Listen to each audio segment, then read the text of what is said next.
County District Attorney Dinah Beckton, Sacramento County District Attorney Anne Marie Schubert, Santa Barbara County District Attorney Joyce Dudley, and Ventura County District Attorney Gregory D. Totten.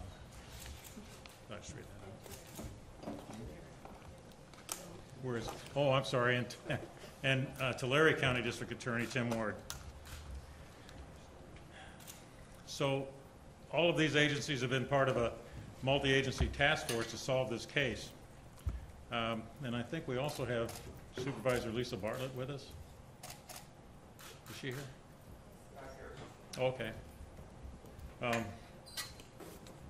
So this human predator, DeAngelo, took a path through all of these counties in our state. And wherever he went, he left a wake of terror in his path. He committed vicious, violent crimes throughout all of these jurisdictions. We've been meeting and working together to work on the management of this case, to determine the best place to conduct the case and how best to handle it. We've been, and as you know, our team, of course, has been working for decades to try to capture this person and you know, this individual who's created such terror throughout the state, and even to the point of opening a window or walking a dog in your neighborhood a terrorizing experience. Each of these DAs have taken into account, when we're working together as a group, taken various things into account to determine how and where to handle this trial. The location and complexity, the likelihood of evidence associated with the charges, where the offenses occurred, the rights of the defendant and the people, the convenience of or the hardship to the various victims and witnesses, those people who were likely to appear on the case. All of these things have factored in. So as a group, we've determined that the trial should take place in Sacramento.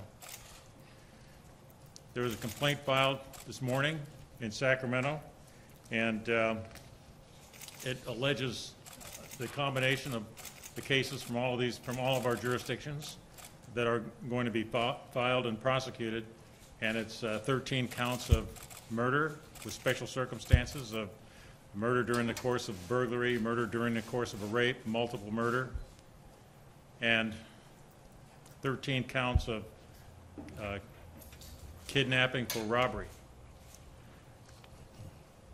So each of these district attorneys will speak to you, and also Lisa Bartlett will have a few words as well. So we're going to start with Greg Totten. Greg. Thank you, District Attorney Rokakis. Good morning again. I'm Greg Totten, Ventura County District Attorney.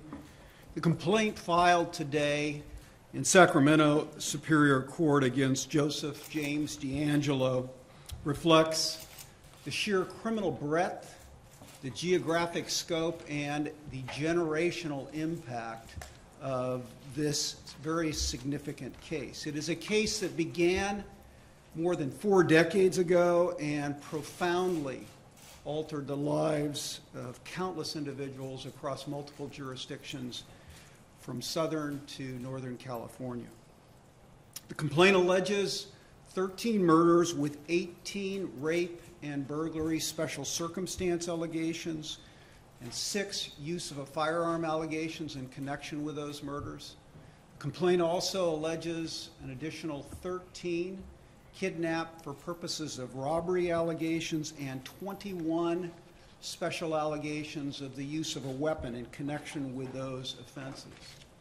These crimes span an 11-year period from 1975 to 1986 and took place in the 6 jurisdictions that stand before you today. The complaint also reveals something very fundamental about the prosecution team that stands before you, namely that we are unified and we are committed to delivering justice to the victims of the Golden State Killer and their loved ones who for far too long have had justice elude them. The decision to charge crimes and allegations occurring in 6 separate jurisdictions in Sacramento Superior Court reflects our collective judgment that a single prosecution in a single jurisdiction serves the best interest of the case, its victims, and the cause of justice. It is also a process that is authorized by California statutory law as well as decisional law coming from the California Supreme Court. I must say it is also fitting that we are gathered today holding this news conference here in the Orange County District Attorney's Office. District Attorney Tony Rackauckas has been a state and national leader in the field of forensic DNA. It was his office and under his leadership that first connected the murders in my jurisdiction in Ventura County with the murders that occurred in Orange County. It was also his office that later in 2001 connected the murders that occurred in Santa Barbara County with the Orange County and Ventura County murders as well. And I know that going forward, his prosecutors and his investigators are going to play a very pivotal role in the successful prosecution of this case. I also want to acknowledge that I have great confidence in the leadership of District Attorney Anne Marie Schubert and her ability to lead a statewide team that is going to include prosecutors and investigators from Ventura County and numerous other jurisdictions in the aggressive, unrelenting, and unyielding effort to bring a serial killer to justice. With today's unified filing, the prosecution of this case begins. Bottom line, we are united, we are together, and we are going forward with an unyielding determination to have a successful result in this case.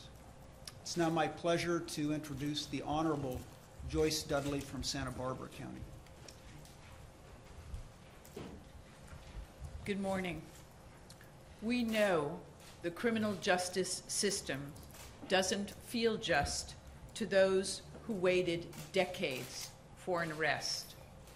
We also know that we can never give those victims and those victims' loved ones those decades back. And we know that because we have always known justice delayed is justice denied. Therefore, we concluded that more than anything else, our still suffering victims and their loved ones needed this injustice to end. Step one was clearly the arrest, an arrest which was surgically orchestrated by Sacramento County District Attorney Anne Marie Schubert.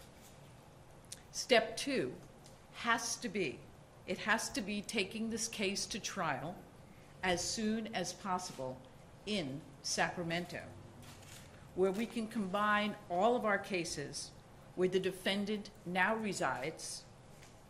We now have the opportunity to have a single, comprehensive, speedy trial for all victims. And that was an opportunity that none of your district attorneys wanted to pass up. None of this would have been possible had it not been for the district attorneys who stand up here today with me. We all felt it was so critically important that justice be denied no longer. Special thanks to Tony Rackauckas. Tony has had and continues to have great insight into our criminal justice system. He has done this for decades. He understands how victim feels. He understands how the loved ones of victims feel. And he wants very much to bring justice to all. Thank you.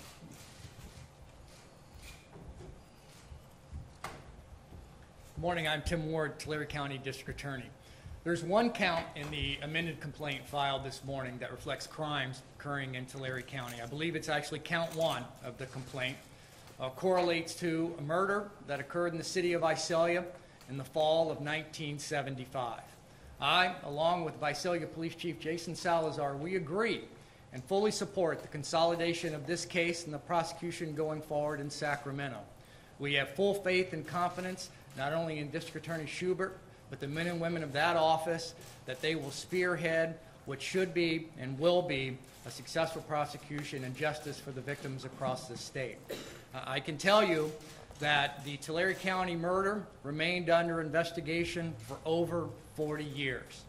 And I stand here today representing a family impacted by tragedy because of a successful and an amazing collaboration of law enforcement officers and district attorneys across this state. When I and the members of my office and law enforcement in Tulare County needed anything from Sacramento, Ventura, or Santa Barbara, those district attorney's office and law enforcement were ready to answer the call. And certainly last but not least, to Tony Rackauckas and the men and women of the Orange County District Attorney's Office. Sir, I have been humbled and will continue to be forever in your gratitude and thanks for what you and your amazing team of professionals and experts have brought to the table. We are here today as Tulare County victims in no small part, sir, than for what you have done and provided to this. Going forward, our thoughts and our prayers are now with the families impacted by these crimes across the state as we transition into what will now be the prosecution of this case. It is my distinct honor at this point in time to introduce the elected District Attorney of Contra Costa County, the Honorable Dinah Becton. Good morning. I can announce this morning that the Contra Costa County District Attorney's Office is able to charge 4 separate cases against Joseph DeAngelo for the crimes in our county. DeAngelo could face 4 life sentences plus 10 years for the alleged crimes of kidnapping during the course of robbery in Contra Costa County if he is convicted. For decades, he evaded justice and devastated communities across California. Due to the severity of these crimes, these victims often face tremendous trauma after so much time has passed. Thankfully, we can now hold someone accountable for these crimes and seek justice for our victims. Our victim advocates team remains involved with each victim, and we are offering services and helping coordinate with the state to ensure these victims get the assistance that they deserve. We thank District Attorney Anne Marie Schubert for her role in handling all of the charges statewide, which will allow for efficiency of all of our resources and hopefully swifter justice for all of our victims. My office will remain in close contact with DA Schubert's office as we work together to prosecute these cases.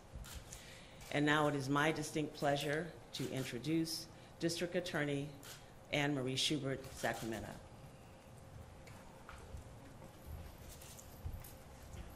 Good morning. I am honored, I'm humbled, and I'm incredibly proud to stand here with my colleagues today. As Mr. Totten said, we stand united. We stand united, as I often call our team, which is Team Justice. As everyone's mentioned today, this morning, around 10 o'clock, in Sacramento Superior Court, my office filed an amended felony complaint alleging all crimes for all counties in one felony complaint. 26 counts, 13 murders, 10 of which carry special circumstances, 13 charges of what we call kidnap for robbery, which at the time in the 70s was what we call a life term, thus allowing us the opportunity to file those charges. 9 of those 13 counts arise out of incidents, kidnap rapes in Sacramento County that occurred between 1976 and 1977. Mr. DeAngelo will be arraigned on this amended felony complaint this Thursday in Sacramento in Department 61 at 1:30. I don't think it can be underestimated and said enough that this case, while it's in Sacramento, is nothing other than a team of prosecutors from all over the state who have been deeply affected by the conduct of Mr. DeAngelo. I would remind everyone, for those of you that went to the press conference this April, that this team, what I call Team Justice, was formed long before an arrest was made, long before anyone had ever heard the name of Joseph DeAngelo. In fact, this team of folks standing here and counties standing here was formed in September of 2016, a few months after the 40th anniversary that occurred at the press conference in Sacramento hosted by our sheriff and our FBI. In September of 2016, these counties came together with their passion, with their persistence, and with their resources, all with one goal in mind: to bring justice for the most significant, probably the most notorious, unsolved serial rape killing in California history. And that's what we did, not just because the case deserved it, but victims, the countless number of victims that were affected, whether direct victims or secondary victims. And I've said this many times, you can ask anybody in Sacramento that grew up in this community if they have a story, and everyone does.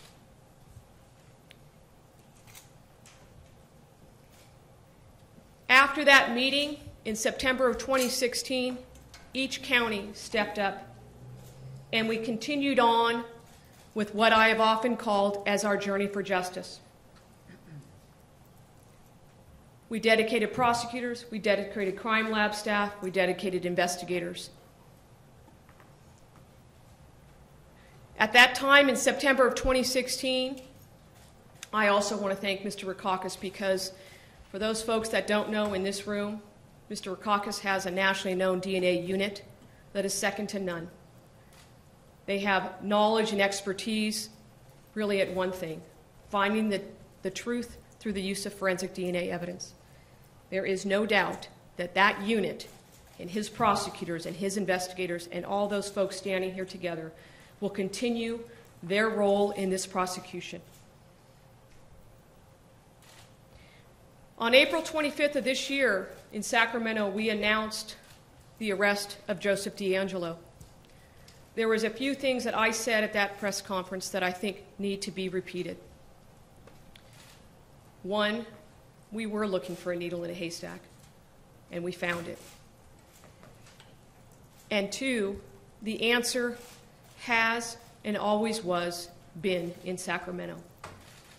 So when somebody asks me, as the District Attorney of Sacramento County, how do you feel about this case of this magnitude coming to Sacramento, California for prosecution?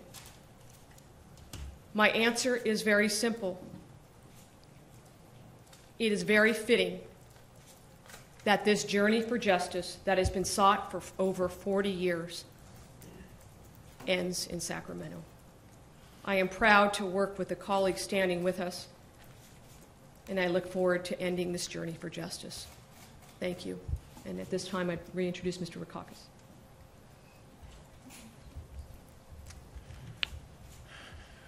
Thank you. The Orange County murders, horrible, terrifying murders, occurred in Supervisor Lisa Bartlett's district, and so she has a few words. Supervisor. Good morning. Lisa Bartlett, Orange County Supervisor, 5th District. On August the 21st, 1980, 2 people were brutally murdered in the middle of the night. Keith and Patrice Harrington were murdered in Orange County, in my district, and in my home city of Dana Point. The Golden State Killer has terrorized the community, state, over the last couple of decades. I'm deeply appreciative of District Attorney Tony Rackauckas and his office's critical role during this investigation. After decades of uncertainty, the family of victims will finally have hope and resolution for justice to be served. Thank you.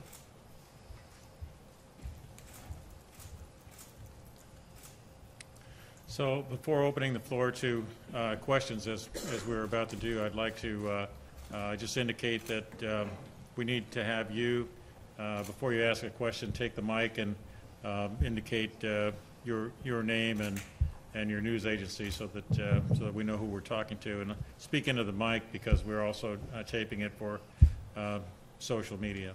So if somebody has any question. Yeah, Chris and Carlo, KFI News.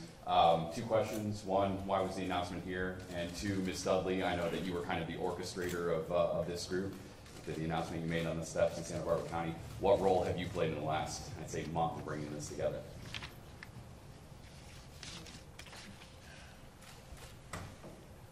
Well, why is the announcement here? This is a statewide case.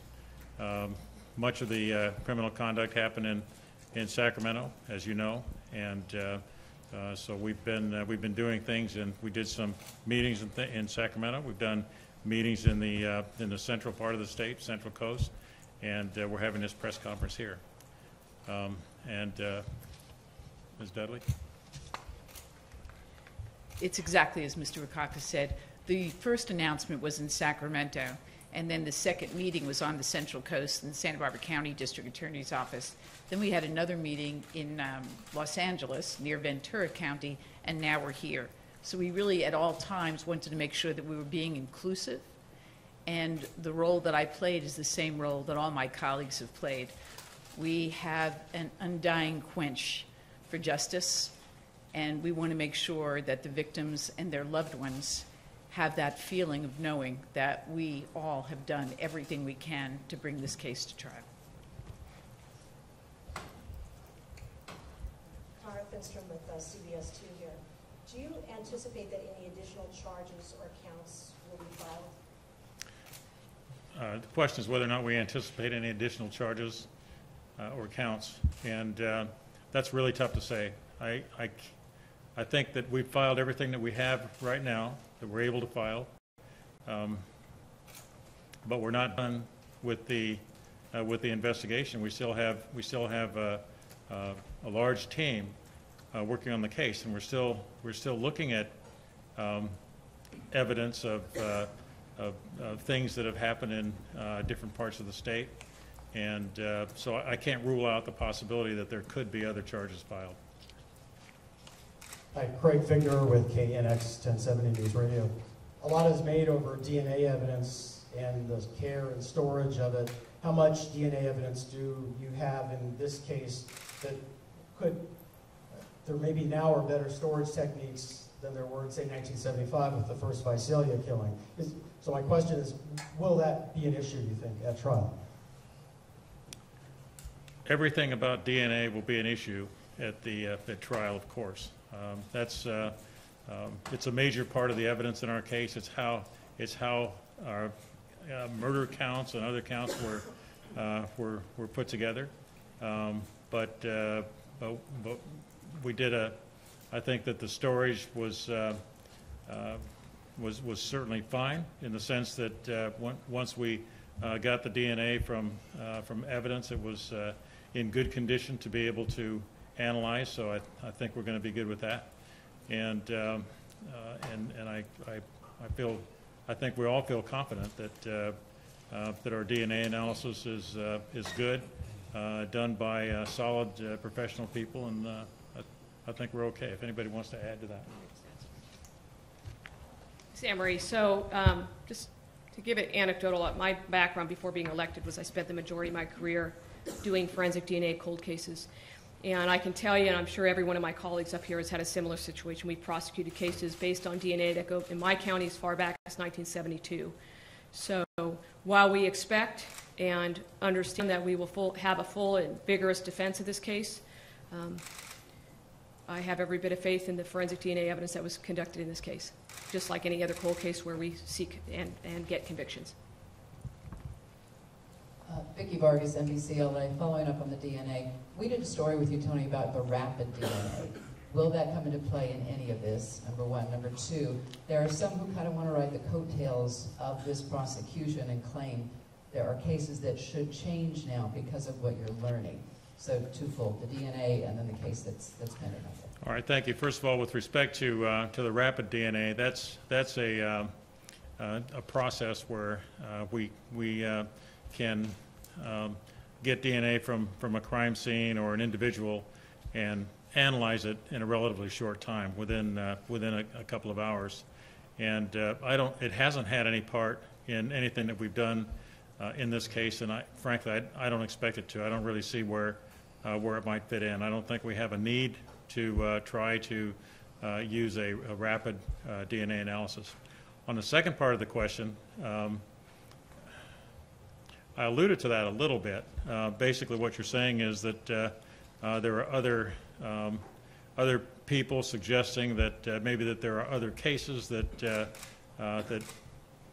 should be considered to be cases by this defendant, DeAngelo, and we're looking very carefully at any allegation to that effect to make sure that we go through any cases where that's alleged and go through the evidence and rule out DeAngelo as a possibility there. So so far from what we've seen, we haven't seen anything that really amounts to that, but we are working on that.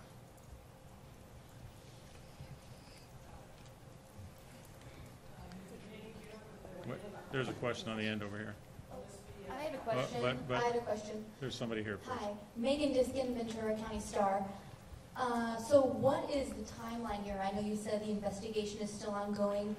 When will this might actually go to trial? And two, have there been any discussions about seeking the death penalty? The timeline for the trial is not. I mean, the fact that the investigation is ongoing means that that we still are looking at things. We still are open to consider any additional evidence that might be out there, anything that might come in, anything that people might allege. But I don't see that as affecting the timeline for the case as far as the preliminary hearing and trial. And so we're going to be moving forward on that. And I think maybe District Attorney Schubert might be able to give us some indication as to what her thoughts are on it. I think we all have our thoughts there. I mean, we're working together as a group, and we want to move this forward as quickly as we can. This case has already has a lot of age on it, so we're trying to move forward as fast as we can. But Anne Marie? Just in terms of the timeline, I mean, let's remember Mr. DeAngelo has a right to a fair trial, and he has a right to a competent defense counsel. So we recognize that this case will not be something that goes to trial really quickly, but we also expect and hope that we move this process through efficiently, because we do have witnesses and victims that are aging, and these crimes happened many, many years ago. So I cannot give you a definitive answer. I can simply tell you that we have a robust team of people that are working on this, and we're going to try to move this case as quickly as possible. And I'll let Mr. Totten address kind of the penalty question that you asked. Yes, good morning, Megan. As most people are aware, this case is death penalty eligible. 10 of the 13 murders that are alleged carry special circumstances, which under California law qualifies this case as a death penalty eligible case.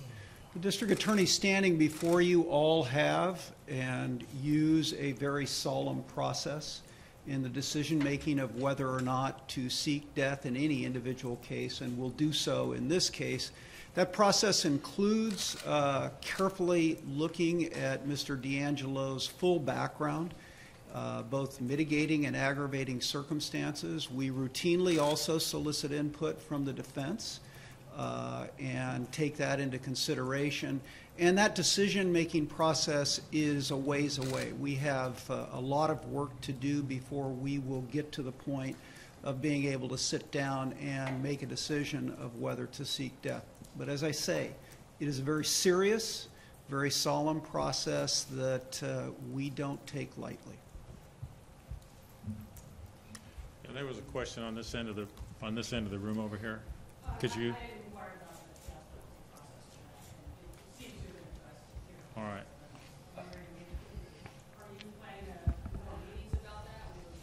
So, all right, so wait a minute now.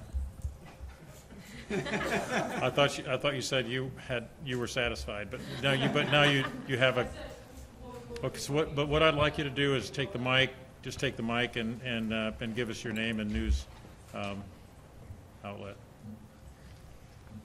Megan Cuniff with the Daily Journal. What will the process be? Can you get more into the process for deciding whether to pursue it as a capital case? Will there be meetings about that? Will the vote on that? How are you guys going to decide? All right, I'm gonna have District Attorney Totten complete his answer. So as I say, that process is quite a ways down the road of this case. It will include an extensive background that, frankly, my office is conducting as we speak on the defendant in this case. It will include us understanding the full breadth and scope of all of the different charges and the conduct that was involved in each of those charges. Any aggravating circumstances, the California Penal Code provides a very detailed list of aggravating and mitigating circumstances that prosecutors and ultimately juries must consider for purposes of deciding whether to impose the death penalty. And we will go through that very, very rigorous process, and as a part of it, we will invite in the defense bar to the defendant's attorneys to give us their input on the issue. When all of that is done, our expectation is that 6 of us will sit down and have a thorough and spirited discussion of that and arrive at a consensus on what the appropriate penalty is. For us to predict what that's going to be now would be both inappropriate and premature. Hope that answers your question. I'm Sam Stanton from the Sacramento Bee. I've got a question about the new charges. The 4 in Contra Costa, is there DNA for those 4? And the 9 in Sacramento, I assume there is no DNA. So how? Okay. So with respect to the Contra Costa counts, I'm going to ask Dinah to take the mic. Yes, so far we've been able to file charges, as I mentioned, on 4 of our cases coming out of Contra Costa County. And for 2 of our cases, we have DNA hits. We're continuing to investigate other cases from our county. And the 9 from Sacramento? The 9 from Sacramento do not have DNA, but they have, as we call them, signature marks, which we've always been talking about for the last 4 years, that we are confident that they are the same individual. But he's been accused of roughly 50 sexual assaults. Right. Will there be charges filed in all of them, do you think? Are there more? Or is this it? The reality is, Sam, is that the statute of limitations, I mean, we have evolved, thank God, as a world, that now we have kidnap for rape as a crime, but in 1976 and 77, kidnap for rape was not in existence. Kidnap for robbery was. And so our lawyers have looked at this very strenuously to identify those cases where we could comply with the statute of limitations. Now, that being said, obviously we know, and we have always said that these are sexually motivated crimes as well, that they are rapes. The fact that we cannot charge some because of that statute of limitations does not mean that we will not seek to introduce that evidence at trial under what we call 1101B of the Evidence Code. And have you contacted any of these victims to tell them that you were filing charges in their cases? I can't answer that question right now. In Contra Costa County, we've been in contact with the victims of all of our cases for which we have contact. In Santa Barbara County, I have been in touch with all of the victims, and I got a text this morning from Ms. Domingo. Her mother was one of the murder victims, and she said, "Good morning, Joyce. I continue to pray for you and the other DAs and your teams. Thank you for being in the fight on our behalf. Debbie." Angela Nardone, The Voice, Lavos, California. Over here. On the same note, with regard to victims, can you talk about the outreach to victims and responses in whatever manner is appropriate? All right, sure. I just, from Orange County, from our point of view, we're in constant contact with the victims, basically the loved ones of the victims. And Anne Marie? I think everyone would have the same answer. While I may not have answered the question perfectly for Sam, we have been in contact with victims that have been, whether they're charged or not charged. My experience with interacting with all of them, whether it was before or after the arrest, is tremendous gratitude. Some of it, I would say, even at the time of the arrest, was almost jaw-dropping because they felt that they didn't know if an answer would ever come. And the day that he was arraigned in April this year, there was a number of them that came to the court appearance. And I think it was very surreal for many folks. So I think for some folks it's still setting in. But as Joyce mentioned, many of them probably felt that justice delayed was never going to be justice. And so we are here today to finalize that. Hi, Zori from KDTV. Is it unprecedented to have 6 DAs coming together like this, jointly pressing charges? Is there history being made in this room right now? The question is whether or not this is unprecedented. I think so. I can not recall anything similar happening in this state, nor can I recall any stories about it. I don't know any other way to let you know if it's. I don't think anybody here has ever heard of anything quite like this. Certainly, we've had cases where we have 2, maybe even 3 jurisdictions, trying a case jointly like this. But I believe this is unprecedented, in certainly in our state. Sam from the Sacramento D again. Can you just explain why Sacramento? I mean, immediately after the arrest, Anne Marie, you were saying maybe it would come south because the DNA evidence was here, stronger. I mean, why is it coming to Sacramento? I think that, we had a lot of meetings, and, I think Mr. Totten this morning when we talked about it, from my perspective as Sacramento, and I know this, as I said many times, both personally and professionally, having grown up in Sacramento, this case changed our community. And it's very difficult to explain to folks what that means if you did not live through it. It's almost similar to saying I lived through an earthquake and trying to explain that. That's part of it from my perspective, in terms of the magnitude of this case for our community. But the other part of it is that, there are many victims, their family members that live in Northern California. And many of the ones from Southern California, Joyce has family members that live right in Sacramento. So we have to factor all those in. Mr. Rackauckas mentioned at the beginning, what are we looking at? I would also say that, Sacramento, we're a big jurisdiction. We have 175 lawyers. We have a crime lab. We have investigators. Our sheriff's department was a lead on this case for many, particularly when the arrest occurred. That's part of it. At the end of it all, it's what we all believe is in the best interest of this case, which is to try this in Sacramento as a team together with all of our resources dedicated. This is not simply a Sacramento case. This is a joint case of 6 jurisdictions. Angela Nardone again from the Boys Lobos, California. This is for District Attorney Totten.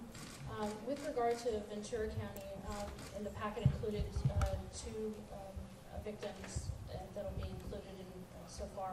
Are there potentially others in Ventura County that you could think fall related to this particular case? And outreach to victims, if you have anything to share about outreach to victims. Well, I'll answer the second question first. With regard to outreach, both on the morning of following the arrest of Mr. DeAngelo, I spoke with both 2 of Lyman Smith's children that morning to advise them of the arrest. And this morning I spoke with the daughter of Lyman Smith, who's kind of the family representative, to advise her of this event and our plans to file the case in Sacramento. So we are staying in regular contact with them, and that process will be ongoing collectively with all of the victims and all of the respective offices. With regard to other cases. As you may recall, there was an individual, a recently exonerated individual by the name of Coley, where we did have the DNA tested in that case to see if it was connected to this defendant, and it was determined it was not. We also, I am aware that many of our frontline police agencies are very aware of this case and are reviewing old unsolved rapes. To date, we have not identified any cases that we suspect are involved this defendant. Eileen Frere with KABC-TV. Just the fact that the Orange County District Attorney's Office being under investigation by the Department of Justice for the concerning the use of jailhouse informants, did that play a factor at all in deciding to have this prosecuted in Sacramento County? No, we discussed this case as a group and made a group decision based on what's in the best interest of the case. And I think that a number of the things have been set out already, but understand that that a large number of crimes occurred in Sacramento and over some period of time, and there were other counties involved as well. But Sacramento really has the weight of the victims. I don't mean to be undermining or reducing or diminishing the importance of any victim anywhere. Certainly, the victims and the loved ones in Orange County are very, very important to us and to all of us. But as far as the testimony, the convenience to witnesses, the facilities, the convenience to investigators and everybody involved, Sacramento appears to be the right place for this trial. And also, this is a statewide case, and Sacramento is in fact the state capital. So I think it's very appropriate to handle the case in Sacramento. Thank you. Hi, Joe Serna with the Los Angeles Times. I was hoping you could talk a little bit more just about the kidnapping charges to commit robbery, when you yourself, DA Sacramento, said that the motivation was sexual assault. Can you just walk through that logic? Well, I think obviously we've charged kidnapping robbery. In those crimes, there were robberies, so there was motivations. Our theory would be that it's a motivation that was the intent to rob as well as sexually assault. Obviously, criminals can have multiple motives, so unfortunately, the rape did not exist in terms of the statute of limitations. My understanding is in some of those cases, the victim was barely moved, maybe to another room. The robbery might be a loss of like $75. Is that going to stick in a criminal court? Well, I will say this, we don't file charges unless we believe we can prove it beyond a reasonable doubt. There's a long, not just the law itself that exists in the penal code. When we go back to look at the penal code from 77, 76, we follow the penal code, we also follow case law. So there's been an extraordinary amount of research put into this by both our office and other offices. And as I said, I'm confident that we don't file charges unless we believe we can prove them and we can meet the elements of those crimes. And Ms. Schubert, Chris and Carlo, KFI News. I'm not a lawyer, much to my mother's chagrin. But one of the things I've been paying attention to is the pace that this case has been moving so far. I don't think DeAngelo has officially entered a plea yet. Right. Does this mean that we are going to see perhaps a pace picking up? And will we see elements of each of these DA's office embedded within your DA's office for this trial? I definitely think you're going to see a lot of lawyers involved, perhaps to some people's chagrin, but definitely lawyers from all different counties. It depends on their offices whether they dedicate them, but I definitely know that if you look at the amended complaint today, if you have a copy in your press packet, you will see every elected district attorney's name on that, which is demonstrating our commitment. I fully anticipate that as the DA of Sacramento that I'll be swearing in some lawyers from Orange County, Ventura, other counties to help prosecute this case. So it will be a dedicated team effort. In terms of the pace, it's up to Mr. DeAngelo. It's his right to decide, or his lawyers with consultation on when he's going to enter a plea. Obviously, from our perspective, now that we've come to this joint decision, that we've got witnesses that are, you know, older, and so we want to move this case at a reasonable pace so that we can secure and get those prelims done, preliminary hearing, as I would say, because that's an important phase of this process. Is that September 5th date still intact, or will that? I don't know if that's going to be changed. I would say it is still probably in the computer system, but you can assure yourself that it's on calendar for this Thursday at 1:30 in Sacramento in Department 61. Sam Stan with the V, just as You just thought of a lot of questions on that drive down. I know you did. It's a long drive. Yeah, I know. A little heads up, I could have flown. Just how is it going to work?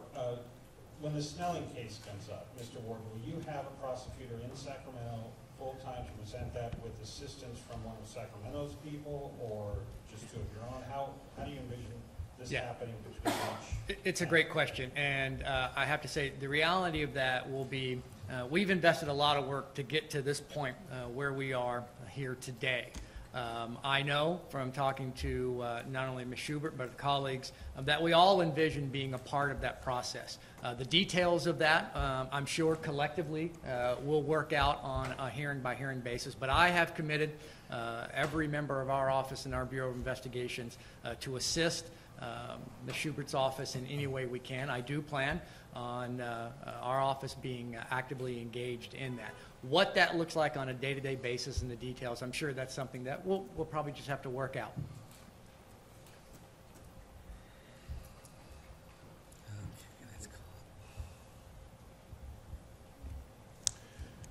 Well, ladies and gentlemen, I think that concludes our time that we have allotted for this, and I want to thank all of you for your time, your attention, and your very insightful questions. Thank you so much.